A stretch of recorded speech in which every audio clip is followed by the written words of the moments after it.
Writing part 2.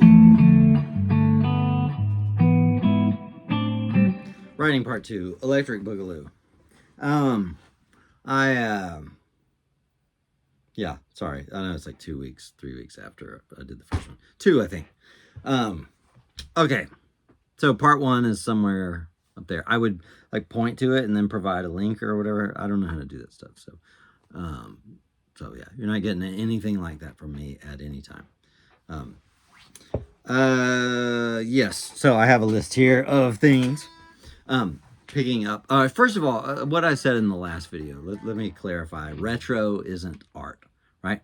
I mean, obviously, it's art. Obviously, it's technically art. I'm saying in as much as one is seeking to uh, the actual aim of sounding just like someone else. That aim is not art, or it's not particularly respectable art on an art, and that's just my opinion. And feel free to have a different one. It's totally fine. So, yeah.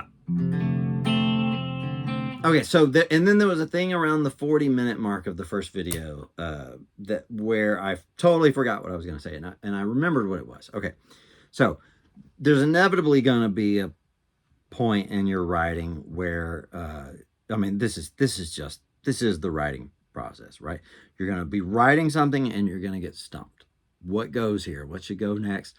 How should you're going to be producing the recorded version? How should this go? What sound should go here? Blah blah blah, right? You're going to get stumped, or this is more importantly, this is you're going to get to where you start to turn on the piece of art, right? To where you don't even like it anymore. You've heard it so many times, especially when you're making an album and it doesn't, I mean, for, you know, most of an album or at least the way I do it, I try to not, have the sound of a band there, right? A strumming guitar and it sounds completely like a live band, right? That's not a sound I'm ever going for. So certainly when you're trying to make an album like that, you're listening to a song over and over and over in a state of disrepair, and in a state where it doesn't sound right, and there will be a point, if you work on it long enough, where you will turn on it and start to think maybe the song's not any good. You'll start to hate it, and so what do you do in that situation, right? There are a couple approaches that I know of. I mean, one of them I know of it because it's the way I handle it. But let me start with Saint Vincent. Annie. I say Annie. She's from around here, I guess, but I don't know her. So some of my friends do, I guess. But I have sometimes said I'm the only player in Dallas who was never in Polyphonic Spree or Snarky Puppy. So I do take it personally, fellas. Very insulted. But but she was in Polyphonic Spree, I guess. So Dallas band, right? What do you do? Oh, so Annie said when she starts to hate the song that she's working on, she reminds herself that there was once a point where she loved this song, and that maybe she had it right then, and there's something redeeming about this song, and that she should just see it through to the end despite not liking it currently. And that's a perfectly fine approach. I have never once done that approach. Instead, here's my approach. And it comes from an article I read from the filmmaker Joss Whedon years ago. To my knowledge, I've only ever seen one thing he did, which is Cabin in the Woods, which is amazing, brilliant movie. But he talked about it's an article called, I think it's called How to Be Prolific. I'm pretty sure that was the title of it. He talks in there about when he's working on a movie, he always works on the scene. He always films the scene that he's most excited about. I took that over into album making. If I'm starting to turn on, I'm always working on the song from an album. So and at least in my case, I've always got like 8 songs up in the air, you know, that I'm working on at any given time. But, well, at any given time, I'm working on one, right? I'm working on one very intensely for a month, 2 months or so at a time, right? It's chances are, if you saw me during the making of either Fantastic Boom album, I was actually thinking about whichever song I was working on. What should go here? What should happen here? What is the answer? Over and over and over. So I really obsess over one at a time, right? But it's always the song I'm most excited about. Um, as soon as I start to turn on that song and think maybe it sucks or maybe whatever, or I just am so angry at it, I will put it away and I'll look at all the other songs, and whichever one I'm really excited about, like, oh my gosh, I can't believe this is my song. I'll jump into that, and then the process starts over another month or two or so, and I'll be less excited about it, and I'll move on to something else. Yeah, so that's the way I do it. For me has worked. Um, uh, do the one that you're most excited about. Work on the thing that you're most excited about. Never, ever, ever. I stick to this religiously. I never ever work on a song when I like if I've had one glass of wine, I will not work on my music. Under no circumstances can I work on my music. Sorry, I can't work on my music under any circumstance that would make me think it's better than it is. That includes volume, by the way. That includes cranking up the volume and letting it just sound artificially exciting, right? My music has to blow me away at minimal volume, and of course, completely sober, right? Never be one of those artists who works high or something. I mean, where in a state where you're unduly impressed. Yeah, there's a lot of art that gets made like that, and it's not nearly as impressive as the artist must have thought at that time. So,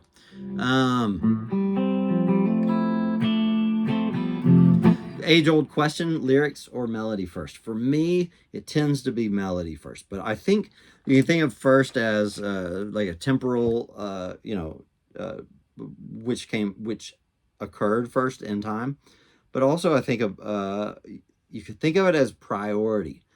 Which one has to bend for the other?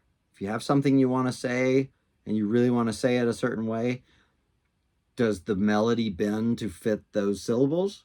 Or is the melody sacred and you have to find another way of saying the thing?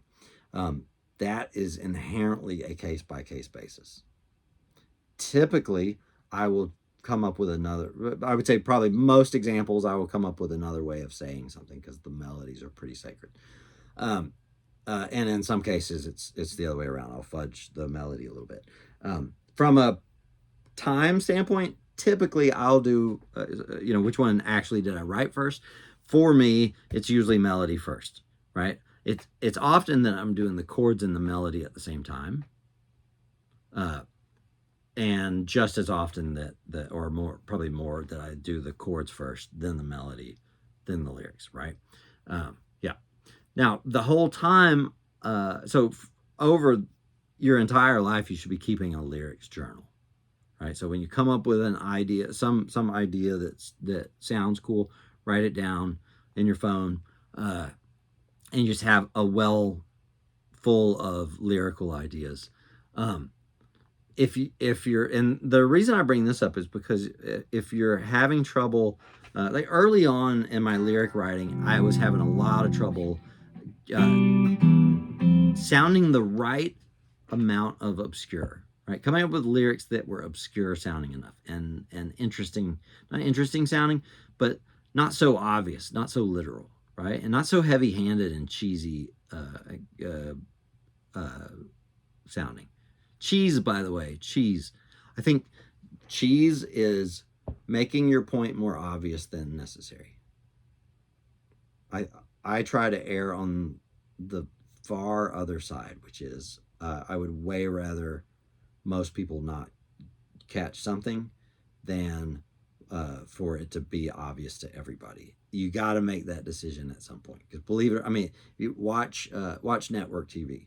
Network TV is terrible because they err all the way on the side of making sure everybody gets it. The low IQ people get it, right? If you err on that side, your art is going to be so obvious, right? By the way, this has a mixing component. It has a sonic component too. I mean, the bands, they're like, let's do a heavy album, and the singer's like, and they want the guitars to be as heavy as possible, and the drums to be as heavy as possible, and everything is this everything is maximal, right? That stuff tends to sound really cheesy, and then they're angry. Their lyrics are, "I'm angry, shut up."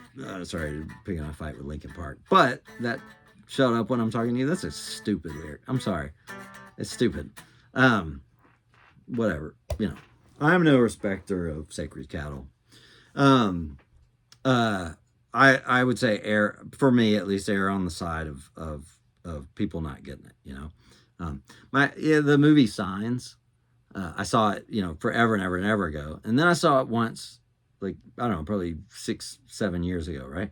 And the thing that struck me 6 or 7 years ago is the only real flaw that this movie has is and it almost seems like the studio probably had a hand in this, just making sure, especially at the end, the swing away part, if you haven't seen it, that making sure that you got it. Oh yeah, God orchestrated these events. Blah, blah. They made sure by doing all these flashbacks right before. It's super heavy-handed. It's a major flaw in the movie, as far as I'm concerned. They should have just risked half of the people in the audience not getting it. Forget those people. You do have to. You will have to make those decisions based on where how low of IQ audience are you aiming for? I mean, it really is that, right? Radio aims for the lowest IQ audience. So my initial lyrics were I was writing the thing that I was trying to say at all times, and it was coming out very, very literal, very heavy-handed, overly obvious, right? What I started doing, and I didn't do this on the second album. By the second album, I had learned to say things in the right way, as far as I was concerned, like the way I wanted them to come across. But on the first album, what I really did was start to mix.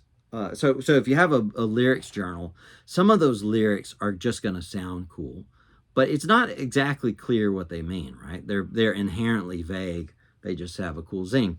When you see them through the lens of a more obvious literal lyric, then you start to see, oh, this, where I mentioned elephants, whatever, cotton candy, that could mean this in the thing that I'm literally trying to say, right?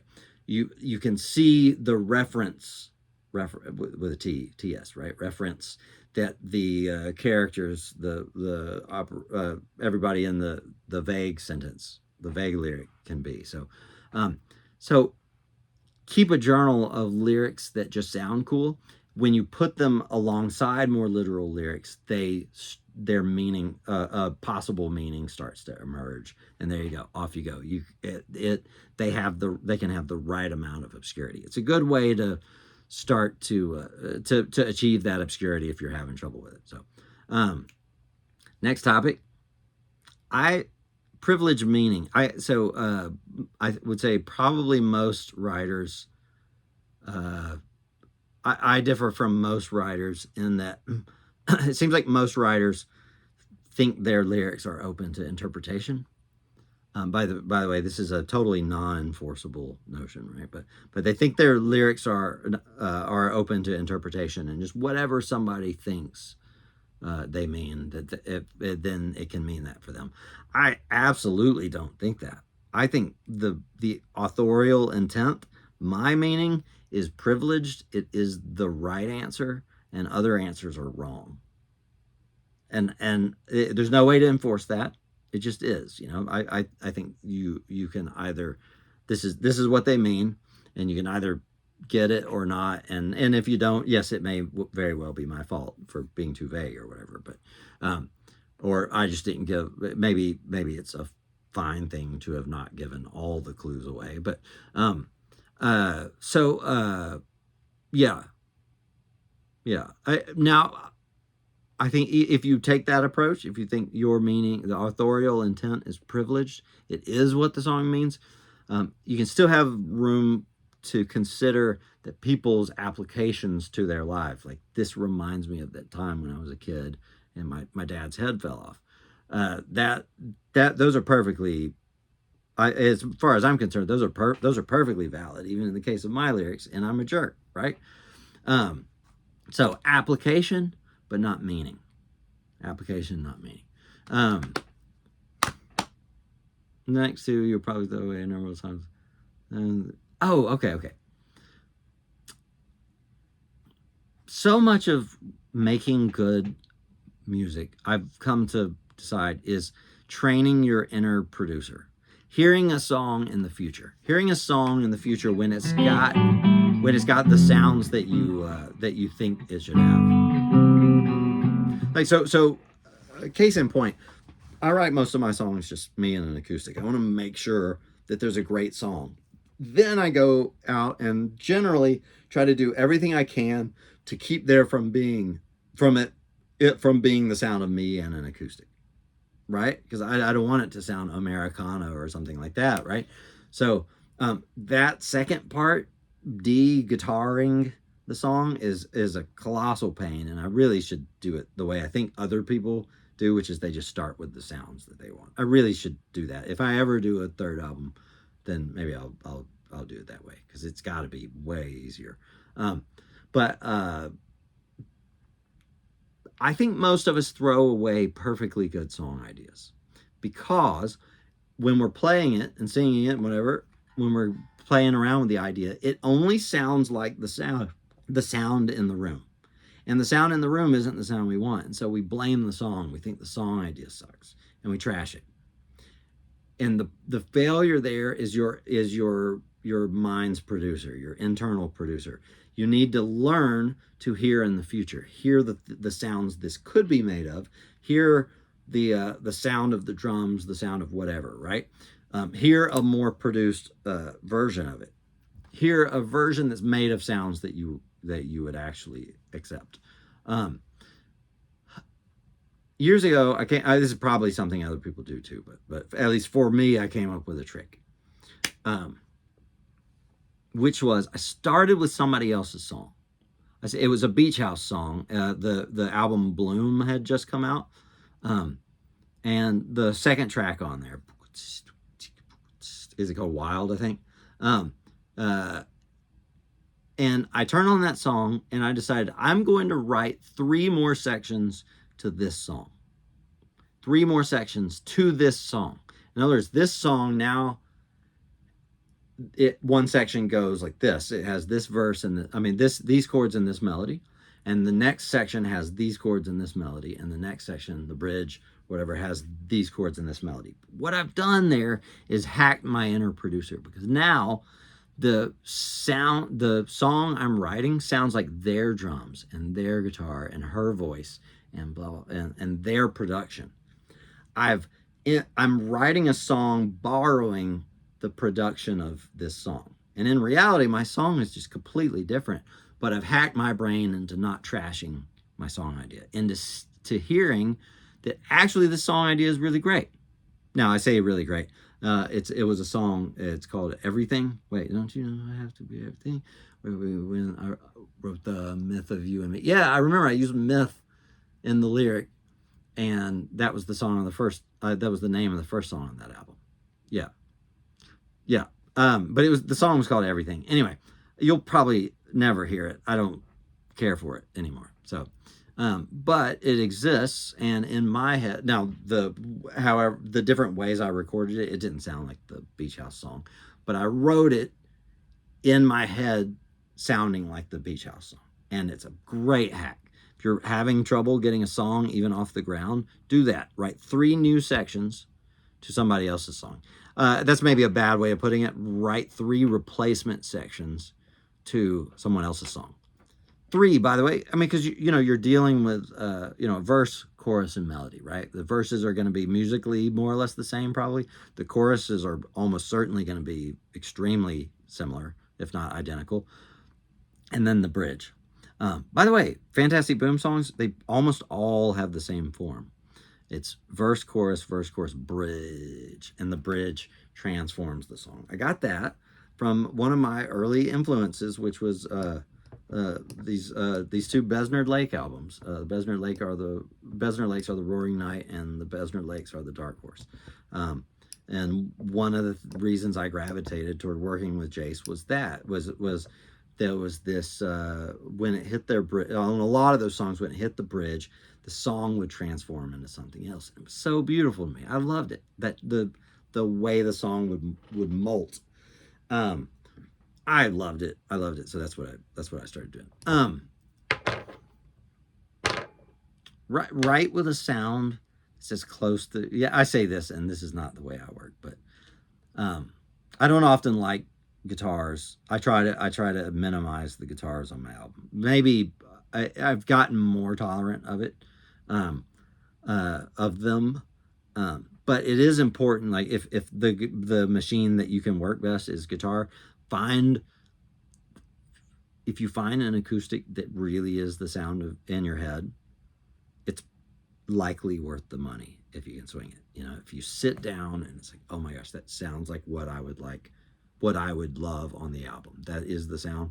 It's kind of worth the money. My Gibson, that it is that. So, hey, that's my whole list. Wow, that was faster than I thought. Sure seems like I'm overlooking something. I talked fast, I suppose. Anyway, yeah. There you go. Writing tips. Chances are, especially with this topic, you're going to think of some stuff. So put them in the comments, and maybe I'll do a third writing video. So I am really considering doing a very self-indulgent maybe video series where I just go through Fantastic Boom songs and lay out some things about them that I think go unnoticed. But that if that's self-indulgent, cool, don't watch them. So whatever. Yeah. Fidget. It's my fidget capo. So I think that's it. If I think of something else, then I'll start adding it for a writing video 3. But that's about it. There you go. Bye.